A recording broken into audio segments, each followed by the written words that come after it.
జనసేన నేత పవన్ సోదరుడు నాగబాబుకి bumper offer తగిలిందా? దానికి సంబంధించిన బ్రేకింగ్ న్యూస్ చూస్తున్నారు. నాగబాబుకు మంత్రి పదవి ఇవ్వబోతున్నారా? ప్రస్తుతం ఈ అంశానికి సంబంధించి చర్చ జోరందుకుంటోంది. ప్రస్తుతం ఆంధ్రప్రదేశ్ కేబినెట్ లో ఒక బర్త్ ఖాళీగా ఉంది. ఎన్నికల ముందు నుంచే కూటమిలో కీలకంగా పనిచేస్తున్నారు నాగబాబు.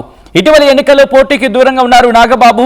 ఎమ్మెల్సీ చేసి మంత్రివర్గంలోకి తీసుకునే అవకాశం ఉందంటూ కూడా చర్చ జోరందుకుంటోంది. జనసేన నుంచి కేబినెట్ లో ఇప్పటికే పవన్ కళ్యాణ్ ఉన్నారు.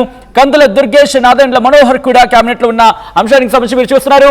ఇంట్రెస్టింగ్. ఒకసారి తెలుగుదేశం పార్టీకి సంబంధించి తెలుగుదేశం పార్టీ జాతీయ కార్యాలయం అంటే ఒక లెటర్ హెడ్ మీద మీరు ఆ పేరు చూడొచ్చు.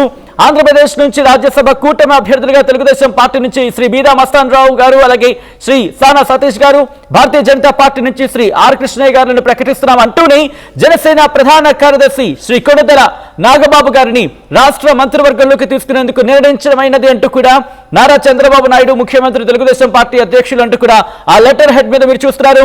9/12/2024 ప్రస్తుతం ఆర్టీవీ స్క్రీన్ మీద ఎక్స్క్లూసివ్ గా మీరు చూస్తున్నారు. దానికి సంబంధించిన బిగ్ బ్రేకింగ్ న్యూస్ అనే చెప్పుకోవాలి. ఆర్టీవీ ఎక్స్క్లూసివ్ బ్రేకింగ్ మీరు చూస్తున్నారు. ఆంధ్రప్రదేశ్ కి సంబంధించి ఇటు తెలుగుదేశం పార్టీ మీరు చూడొచ్చు, ఇటు రాజ్యసభ అభ్యర్థులకు సంబంధించి పేర్లతో పాటు జనసేన ప్రధాన కార్యదర్శి శ్రీ కొణిదెల నాగబాబు గారిని రాష్ట్ర మంత్రివర్గంలోకి తీసుకునేందుకు నిర్ణయించడమైందంటూ కూడా ఆ లెటర్ హెడ్ మీద ఆ పేరు ప్రస్తుతం మన ముఖ్యంగా రాష్ట్రానికి సంబంధించి ఆంధ్రప్రదేశ్ రాష్ట్రానికి సంబంధించి ఇంట్రెస్టింగ్ బిగ్ బ్రేకింగ్ అనేది చెప్పుకోవాలి.